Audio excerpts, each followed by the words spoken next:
తానికి విజయవాడలో భారీ దోపిడీ జరిగింది. గుర్తు తెలియని దుండగులు నగల దుకాణంపై దాడి చేశారు. షాపులో ఉన్న వారిని కత్తులు తుపాకులతో బెదిరించి 7 కేజీల బంగారాన్ని వీరు ఎత్తుకెళ్లారు. దోపిడీలో 10 మందికి పైగానే పాల్గొన్నట్లుగా పోలీసులు అనుమానిస్తున్నారు. అయితే ఈ వెహికల్ గుంటూరు వైపు వెళ్లినట్లుగా తెలుస్తోంది. దీనికి సంబంధించి మరిన్ని డీటెయిల్స్ గుంటూరు నుంచి మా రిపోర్టర్ నరసింహారావు అందిస్తారు. నరసింహారావు చెప్పండి, విజయవాడ పోలీసులు అలర్ట్ అయ్యారు, వెంబడించారు, కానీ గుంటూరు వైపుగా ఈ కారు వెళ్లినట్లుగా తెలుస్తోంది. మరి అక్కడి పోలీసులు ఏం చెప్తున్నారు? అక్కడ టోల్ గేట్ దగ్గర ఎక్కడెక్కడ నమోదయ్యాయి ఈ కారు విజువల్స్? లక్ష్మి, విజయవాడలో తీవ్ర సంచలనం రేపుతున్నట్టు విజయవాడ దోపిడీ ఘటనలో పోలీసులు కొంత పురోగతి సాధించినట్టు మనం చెప్పుకోవచ్చు. దొంగతనం చేసి దొంగతనానికి పాల్పడినటువంటి దుండగులు విజయవాడ నుంచి గుంటూరు పరారై వస్తుండగా విజయవాడ పోలీసులు గుంటూరు పోలీసులకు సమాచారం అందించారు. వెంటనే గుంటూరు అర్బన్ ఎస్పీ విజయారావు గాని అంతేకాకుండా నగరపాలెం పట్టాపురం పోలీసులు అలర్ట్ అయ్యి ఏదైతే దుండగులు పరారై వస్తున్నాడో ఆ కారు మంగళగిరి దగ్గర ఉన్నటువంటి కాజా టోల్ గేట్ ను దాటి వస్తున్న నేపథ్యంలోనే గుంటూరు పట్టణం దాటి చిలుకూరుపేట వైపు వెళ్తున్నటువంటి క్రమంలోనే అక్కడ ఉన్నటువంటి మిర్చియాటి సమీపంలో దొంగతనాన్ని చేసి వస్తున్నటువంటి దుండగులు వస్తున్నటువంటి పరారై వస్తున్న కారుకి బైకులు అడ్డుపెట్టే ప్రయత్నం కూడా పోలీసులు చేశారు. ఈ కారుని బైకుల నుంచి తప్పించుకొని కూడా దుండగులు పారిపోయేందుకు ప్రయత్నాలు చేశారు. అంతేకాకుండా కూడా మరోవైపు నగరం పాలన చెందినటువంటి ఎస్ఐ భార్గవ్ ఎవరైతే ఉన్నారో అతని బృందంతో రక్షక వాహనం 100 రక్షక వాహనం ఏదైతే ఉందో ఆ వాహనం సుమోని అక్కడ అడ్డం పెట్టేందుకు ప్రయత్నం చేశారు.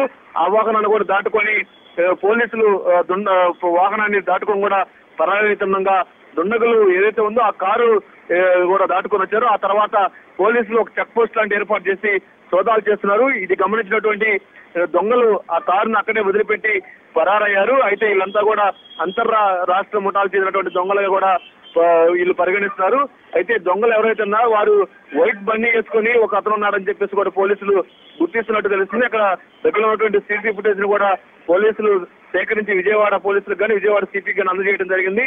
మొత్తంగా మనం చూస్తే మాత్రం విజయవాడలో సంచలనం సృష్టించినటువంటి బంగారపు షాపులో దొంగతనం చేసినటువంటి కేసు ఏదైతే ఉందో దాన్ని చేసేందుకు పోలీసులు ప్రయత్నిస్తారు. ఇప్పుడు గుంటూరు అర్బన్ ఎస్పీ కానీ గుంటూరు రేంజ్ డిఐజీ గోపాలరావు కూడా డీజీపీతో ఒక మీటింగ్ సమావేశానికి గుంటూరు నుంచి బయలుదేరారు. అక్కడ డీజీపీతో మీటింగ్ కొనసాగుతుంది.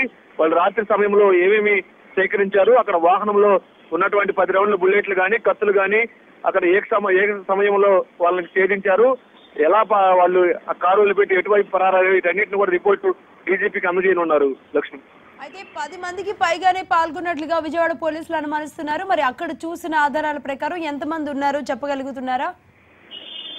అయితే ఇప్పటికే గుంటూరు పోలీసులు మాత్రం దాంట్లో 8 నుంచి 10 మంది దుండగులు ఉండొచ్చు అని చెప్పేసి అనుమానిస్తున్నారు. వీళ్ళంతా కూడా దొంగలు ఒక పక్కా ప్లాన్ తోనే ఏదైతే ఉందో ఆ విజయవాడలో బంగారపు షాపు దగ్గర కూడా ముందే వీళ్ళు రెక్కి నిర్వహించి ఆ తర్వాత దొంగతనానికి పాల్పడ్డారని చెప్పేసి గుంటూరు పోలీసులు కూడా అనుమానం వ్యక్తం చేస్తున్నారు. అయితే విజయవాడ పట్టణం దాటి గుంటూరు వైపు వాళ్ళు పరారై వస్తున్న నేపథ్యంలోనే విజయవాడ పోలీసుల సమాచారం మేరకు హై అలర్ట్ అయినటువంటి గుంటూరు అర్బన్ ఎస్పీ గాని ఆయన బృందం గాని ఆ దొంగల కారును పట్టుకునేందుకు ప్రయత్నించారు. కానీ దొంగలు మాత్రం ఆ కారు వదిలిపెట్టి పరారవడం జరిగింది. వాళ్ళు ప్రకాశం జిల్లా చీరాల వైపు వాళ్ళు పరారైనట్టు తెలుస్తుంది. వీళ్ళంతా కూడా అర్ధరాత్రి సమయంలోనే ఈ ఘటన చోటు చేసుకుంది.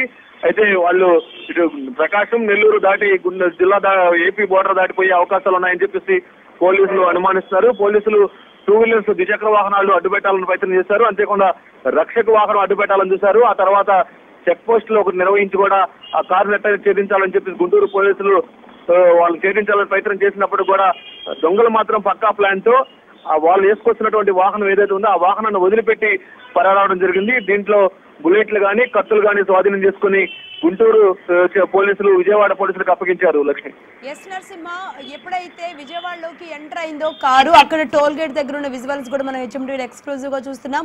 అలాగే కారును వెంబడిస్తున్న దృశ్యాలు కూడా మనం చూస్తున్నాం. ఆ పోలీసులు పట్టుకునే క్రమంలో రక్షక వాహనంతో ఢీ కొట్టిన సమయంలో ఆ వాహనాన్ని వదిలి వారు పరారవుతున్నారు. 9 మంది వరకు కూడా మనం ఐడెంటిఫై చేయడం జరుగుతోంది.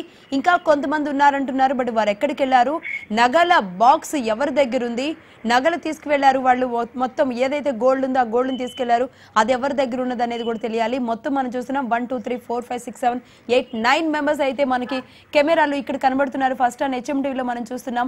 వెహికల్స్ ని వెంబడిస్తున్న దృశ్యాలు చూస్తున్నాం. అలాగే 2 వీలర్స్ అడ్డు పెట్టినా సరే వాళ్ళు కారు ఆపకుండా వెళ్తున్న దృశ్యాలు కూడా మనకి ఎక్స్క్లూజివ్ గా కనబడుతున్నాయి. అయితే నరసింహ, గుంటూరు దాటి వెళ్ళొచ్చా వీళ్ళు, లేదంటే గుంటూరులోనే ప్రస్తుతానికి స్టే చేస్తున్నారు అనుకోవచ్చా? అయితే గుంటూరు అర్బన్ ఎస్పీ గానీ ఆయన బృందం గానీ ఇప్పటికీ ఎక్కడైతే గుంటూరు మిర్చి సమీపంలో లాల్పురం గానీ ఆ చుట్టుపక్కల గ్రామాల్లో ఇప్పటికే పోలీసులు కూడా వాహనాలు తిరుగుతున్నాయి, అక్కడ సోదాలు కూడా చేస్తున్నట్టు తెలుస్తుంది. అంతేకాకుండా కూడా ఇప్పటికే దొంగలు గుంటూరు నగరం కానీ అనుకుంటే ఏపీ బోర్డర్ దాటి వెళ్ళిన పోలీసులు ఒక అనుమానం వ్యక్తం కూడా చేస్తున్నారు. దాదాపు 8 నుంచి 10 మంది ఉండొచ్చని కూడా అనుమానం వ్యక్తం చేస్తున్నారు. పోలీసులు ద్విచక్ర వాహనాలు పెట్టే ప్రయత్నం చేశారు, అవి కూడా దాటుకుని వెళ్ళిపోయారు. ఆ తర్వాత పోలీసులు రక్షక వాహనం సుమో అడ్డం పెట్టినా కూడా దాన్ని కూడా తప్పించుకొని పోలీసులు ఏదైతే అవుట్ పోస్ట్ పెట్టారో అవుట్ పోస్ట్ దగ్గరికి వచ్చే సమయానికి ఇది గమనించినటువంటి దొంగలు ఆ కారుని వదిలిపెట్టి పరారవడం జరిగింది. మొత్తం ఇదంతా కూడా గంటన్నర వ్యవధిలోనే విజయవాడ నుంచి బయలుదేరినటువంటి దొంగల మూట మంగళగిరి టోల్ గేట్ కాజా టోల్ గేట్ పాజా దగ్గరకు వచ్చి 25 నిమిషాలకి చేరుకున్నారు. అక్కడ నుంచి గుంటూరు చేరుకునేసరికి కూడా మరో 25 నిమిషాలు, మొత్తం ఒక 50 నిమిషాల వ్యవధిలో ఇదంతా జరిగిపోయినట్టు తెలుస్తుంది. అయితే అప్పటికి నగరం పాలన చెందినటువంటి ఎస్ఐ భార్గవ్ ఎవరైతే ఉన్నారో ఆయన తన వాహనం రక్షక వాహనాన్ని అడ్డుపెట్టే ప్రయత్నం చేసినప్పుడు కూడా రక్షక వాహనాన్ని ఢీకొట్టి కారు ఆగిపోద్ది అనుకున్న సమయానికి ఆ కారును ఢీకొట్టుకోకుండా సైడ్ నాపి పరారయ్యారు దొంగలు. దీన్ని పట్టుకునేందుకు కూడా పోలీసులు ప్రయత్నిస్తున్నారు.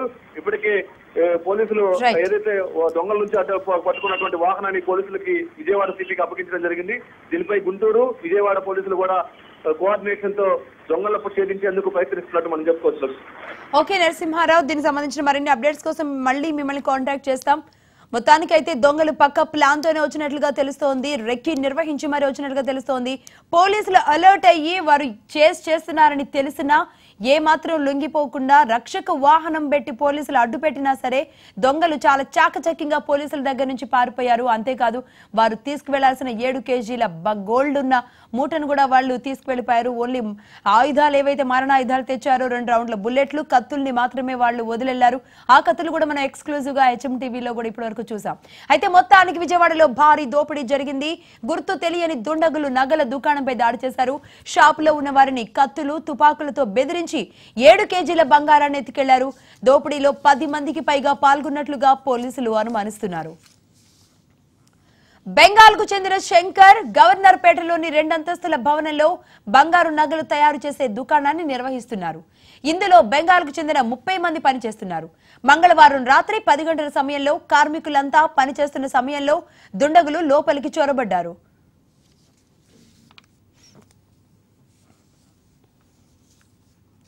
మొత్తానికి ఇటు పోలీసులు కూడా చాలా చాకచక్యంగా వ్యవహరిస్తున్నారు. వారు ఎక్కడున్నారో కనుక్కునే పనిలో వారు నిమగ్నం అవ్వడం అయితే జరిగింది. ఇక మరి కాసేపట్లో దీనికి సంబంధించిన డీటెయిల్స్ కూడా వచ్చే